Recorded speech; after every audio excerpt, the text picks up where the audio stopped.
Sinar Rotasi P3K.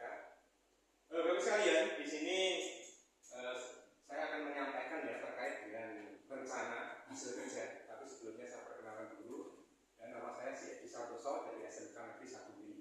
Namanya agak unik ya, Bapak sekalian pakai si. Itu satu keluarga pakai si semua. Nah, saya sebelumnya dari swasta itu di SMK Bina Kasragen.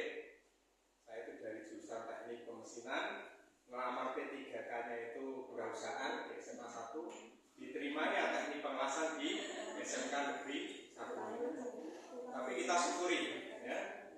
Kompetensinya kan agak berbeda ini Bapak sekalian. Tidak masalah, sekali lagi Bapak sekalian, di sini saya akan mencoba ya mempresentasikan ya terkait dengan fokus di rencana hasil kerja Bapak sekalian. Nah, dalam hal ini Bapak sekalian, RHK pimpinan yang diintervensi Bapak sekalian itu ada 7 ya, ada 7, ada 6 utama atau pokok, ada 1 tambahan, artinya totalnya ada 7. Nah, di sini saya memilih salah satu dari yang utama terkait dengan RHK pimpinan yang diintervensi. Terkait dengan apa Bapak sekalian? Terkait dengan pengembangan kompetensi guru. Nah, hari ini saya lihat menarik, kenapa? Karena output dari SMK itu kan outputnya rata-rata. Ketika saya survei itu ya, itu rata-rata setelah lulus bekerja gitu sekalian. Prosentase untuk kuliah itu sedikit sekali. Ada beberapa yang kuliah, ada beberapa yang berwirausaha. Nah, apalagi terkait dengan guru. Ya, kalau kompetensinya kurang, bagaimana akan memberikan transfer keilmuan pada siswanya? Gitu ya. Maka ini hal yang utama. Ya. Nah, saya akan di sini yang saya pilih dari 7 tadi terkait dengan terkelolanya pengembangan kompetensi guru dan tenaga pendidikan. Nah, RHK saya tentunya apa yang diintervensi itu Bapak sekalian, saya bisa ya terlaksananya pengembangan kompetensi yang meningkatkan pembelajaran yang bagaimana? Yang bermutu, yang perlu kita garis bawahi. Apalagi tadi saya pindah dari kompetensi pemesinan ke pengelasan. Saya sadar Bapak sekalian, ya, buru-buru aku semua ya, gitu. Saya sadar benar.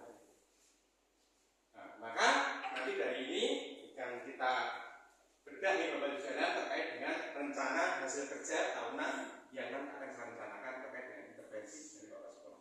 Nah, aspek ini yang saya pilih ini adalah saya fokuskan pada kualitas. Kenapa? Sekali lagi namanya kompetensi, kita tidak bisa bermain-main. Kualitas yang berprioritas. Ya, guru belajar sepanjang hayat, tidak ada batas waktu, tapi tetap kualitas yang diutamakan. Terus berikutnya indikator kinerjanya tingkat kualitas penilaian pembelajaran, ya, yang disusun sesuai standar yang ditetapkan. Nah, standarnya apa? Ada penilaian standar di situ sekalian.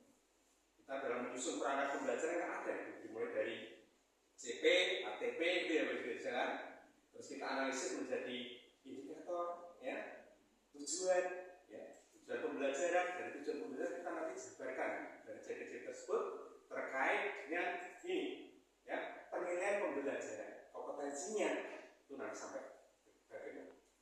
Targetnya adalah 100%, itu pasti karena kaitannya dengan kompetensi. Nah, Bapak Ibu sekalian, rencana hasil kerja terkait dengan peningkatan kompetensi ini yang saya rencanakan ada 5 kegiatan.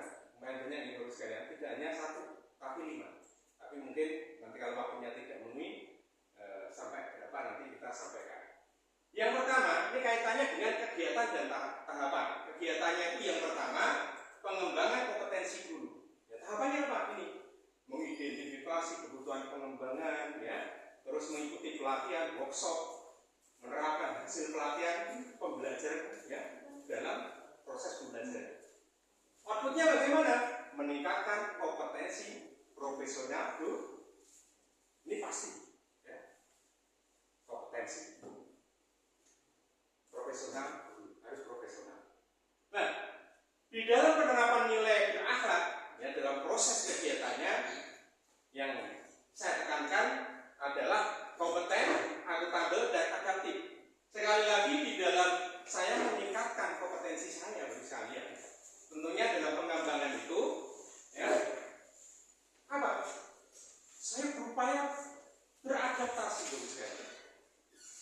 saya teknik pemesinan ke teknik pengemasan. Ya. Dan saya harus kompeten. Ya. Dan saya harus kompeten. Terus meningkatkan kompetensi kualitas pembelajaran. Yang kedua, integritas, ya, akuntabel. Artinya saya harus bertanggung jawab dan komitmen terkait dengan kompetensi yang ada pada diri saya. Dari teknik pengusaha, teknik pemasaran. Nah, sekarang beda, saya harus bertanggung jawab, saya harus bisa, saya harus kompeten. Nah, ini aspeknya adalah akuntabel. Yang berikutnya adalah saya terbuka terhadap perubahan. Sekali lagi bagi sekalian, yang namanya proses pembelajaran dari yang pertama tidak tahu menjadi tahu itu adalah proses. Kita tidak bisa belajar secara mandiri. Bisa, tapi kualitasnya pasti akan berbeda ketika kita otodidak, ya kan? Kita perlu sharing, gitu ya. Terus nanti kondisi, ya, krianya seperti apa, itu perlu kita sharingkan. Untuk penanganannya seperti apa dan sebagainya. Nah, inilah saya harus bisa beradaptasi. Berikutnya bagi sekalian, rencana kegiatan saya adalah menyusun perangkat pembelajaran yang berkualitas. Ya, banyak sekali kita hanya copy paste. Ini Bapak sekalian, benar kan? Mau akreditasi, copy paste, mau dicek Bapak sekolah, copy paste. Kadang ada yang tidak dihapus, masih dari SMK mana dan sebagainya. Nah, dalam menyusun, ya, perangkat pembelajaran tentunya saya harus berkualitas. Mulai dari menganalisis, menyusun, ya, modul, ya, RPP dan sebagainya itu sesuai dengan ketentuan yang berlaku tadi. Terus melakukan revisi berdasarkan masukan, ya, jadi terbuka, ya, tidak hanya ngotot kita sendiri ini sudah benar dan sebagainya, kita harus terbuka, ya. Artinya apa? Output kegiatannya adalah tersusunnya perangkat pembelajaran yang efektif dan relevan, gitu ya, harus efektif dan relevan dengan kondisi yang ada. Nah, aspek penerapan nilai berakhlak ada akuntabel, berorientasi pelayanan dan kompeten. Ini yang saya usahakan untuk bisa meningkatkan kompetensi dari penyusunan perangkat pembelajaran yang berkualitas. Selanjutnya bagi sekalian, kegiatan saya adalah melaksanakan atau pelaksanaan pembelajaran yang inovatif. Ya, tahapannya apa? Tahapannya adalah menerapkan metode pembelajaran aktif dan partisipatif, menggunakan media pembelajaran yang variatif, melakukan refleksi bersama peserta. Nah, ini sudah saya praktekkan bagi sekalian. Saya berangkat dari sekolah swasta dan negeri dengan minimnya peralatan yang ada. Nah, kebetulan di situ ada gambar teknik kelas 2 itu tidak ada komputer, ada pelajaran CAD di situ. Ya, ada pelajaran CAD, CAD. Nah, saya harus menciptakan pembelajaran aktif, kreatif dan menyenangkan. Dan saya pakai apa? Ya, saya meningkatkan kemampuan saya karena jaga komputer itu tidak ada. Tidak ada, saya menggunakan aplikasi Android. Ya. Apakah saya pertama kali itu saya bisa? Tidak. Tapi ketika saya coba install aplikasinya, tool-toolnya sama seperti yang ada di komputer. Jadi saya langsung bisa menyelesaikan. Nah, untuk 2D-nya saya pakai GNACAD, untuk 3D-nya saya pakai Ensys. Ya. Dan anak-anak kan pakai HP semua, punya HP semua, diinstal. Ya. Nah, proses pembelajaran kreatif dan minat sana. Pengiriman tugasnya pun saya suruh kirim lewat Google Drive, saya kasih dan sebagainya. Dalam literasi dengan siswa, saya mencoba pakai Padlet. Kenal nih bagus sekali Padlet. Nah, nanti bisa komunikasi, diskusi dengan anak.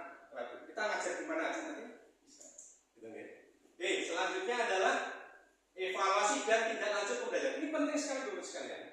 Ya, apa yang kita laksanakan proses pembelajaran?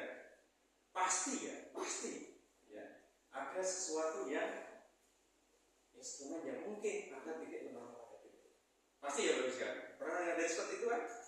Ya, makanya perlu adanya evaluasi. Dan setelah evaluasi apa? Tindak lanjut pembelajaran.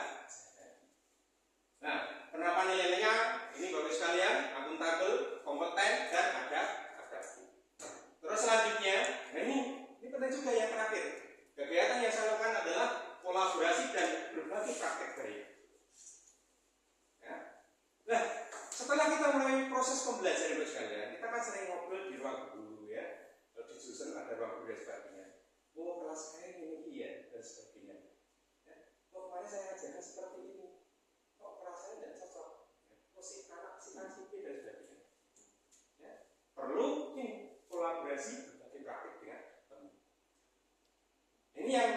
sekali dilakukan. Nggak mungkin kita akan berdiri sendiri di situ. Oh kayak jadi apa seperti ini Pak, pakai saya pendekatannya seperti ini dan sebagainya. Loh ya. Nah, outputnya apa? Terbangunnya budaya kolaborasi dan peningkatan mutu pembelajaran.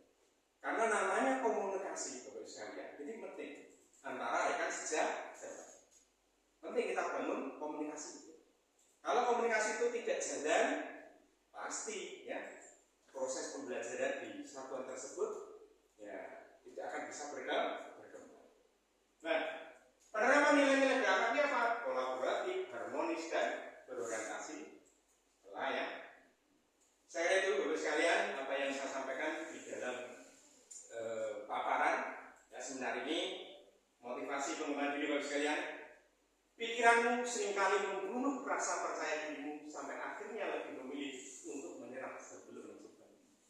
Saya dulu ketika dapat teknik pemasaran lebih bingung, lalu terus gitu ya. Tapi sekali lagi tidak menyerah Bapak sekalian. Saya mencoba untuk terus belajar, meningkatkan kompetensi saya, yang tentunya nanti bisa diberikan pada kita. Yang outputnya adalah setelah lulus nanti dapat pekerjaan atau kuliah atau berwirausaha sesuai dengan yang diimpikan. Jadi sekarang itu terima kasih dari saya. Waktu sebenarnya saya serahkan pada Bapak Kapolri. Oke, untuk rekan-rekan please applause. Sangat luar biasa sekali. Sahabat memang tidak bisa berjuang Bapak Ibu di pengalaman beliau. Saya belum kenal secara personal, tapi saya sudah mendengar cerita-cerita bagaimana nama beliau di SMK sebelumnya, menjadi SMK yang cukup favorit di Kabupaten Klaten. Ya, dan terpaksa beliau harus pindah menjadi ASN seperti kita. Selanjutnya saya buka sesi tanya jawab. Monggo, langsung saja.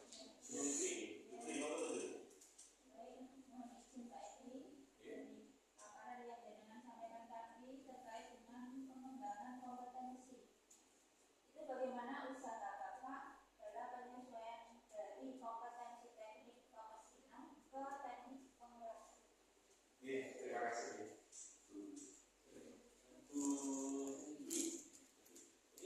Jadi saya garis bawahi dengan itu lintas jurusan yang sudah sebutkan teknik pemesinan. Sekarang aku di pemasaran. Ini Bapak Ledjen Budi bisa menjawab bagaimana cara Bapak untuk beradaptasi terhadap hal tersebut. Ini pertanyaan yang bagus sekali ya